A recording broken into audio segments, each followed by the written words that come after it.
Hi fellas, I'm going to show you here how I'm making the nose cone for the Su-33. You can see here in the background taking shape.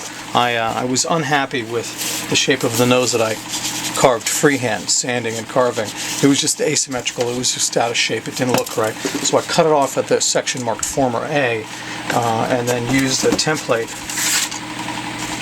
to give me the rough shape here.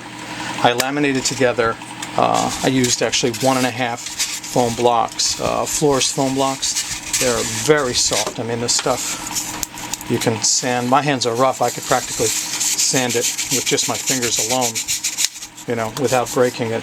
I took a dowel, 1/4 inch dowel, about 8 or 10 inches long, sharpened it in a pencil sharpener. It gave me a good symmetrical point so that it wouldn't track off course when I was putting the dowel up through here.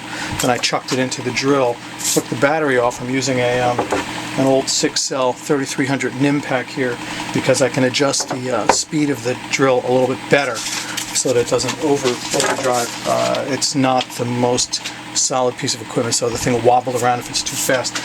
I use a long blade to get my basic shape, and I've actually been working on this. I used a piece of foam as my sort of lathe table here, and I'll use that in a little bit.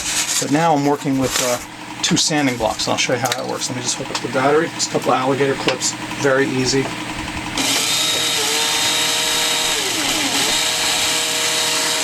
Here we go.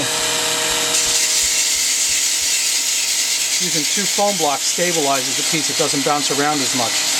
I actually have a lot of material to remove, so I'm going to go back to using the razor blade to form it. So you can see how much material comes off, and I'm not using much pressure at all.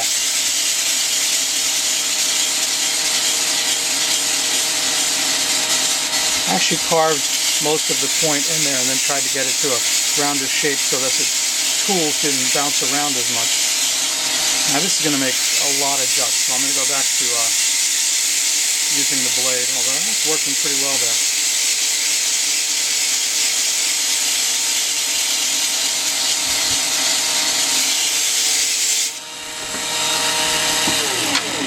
The glue that I use, I should mention, after trying a bunch of different glues, is just this Beacon's 3-in-1 Advanced Craft Glue. Works just like GWS glue or any of these foam contact glues. Apply it moderately thick amount to each piece. Smear them together, take it apart, let it sit. You'll see the big fibers or hairs come, and then you push the parts back together and let it sit for a bit. And it's made a very tight fit. You can see this. I only did this about 30 minutes ago, and it's dried pretty tightly. And I'm going to go back to using the blade because I'm pretty far off yet in my shape. I'll go back to the battery.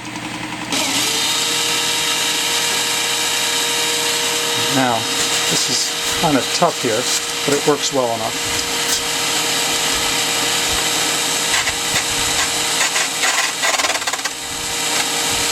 It bounces around a lot. It's not the easiest thing to use.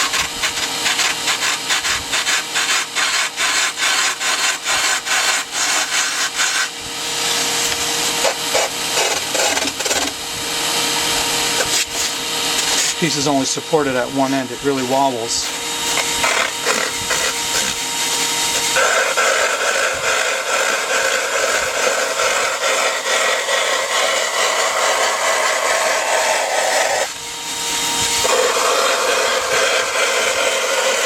Working all right.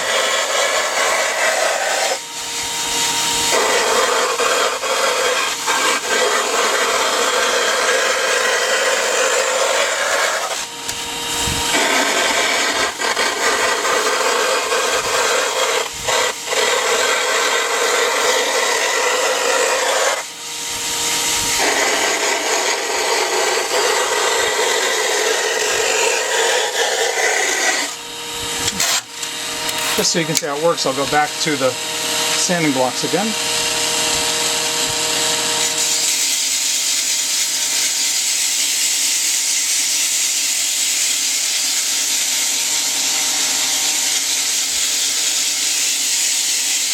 Material works really well. I think I'm actually going to create the entire fuselage for the F-104 out of this.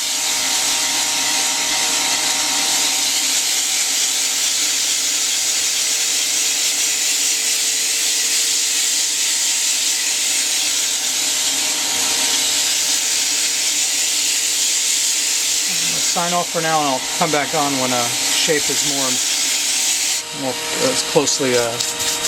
more closely shaped.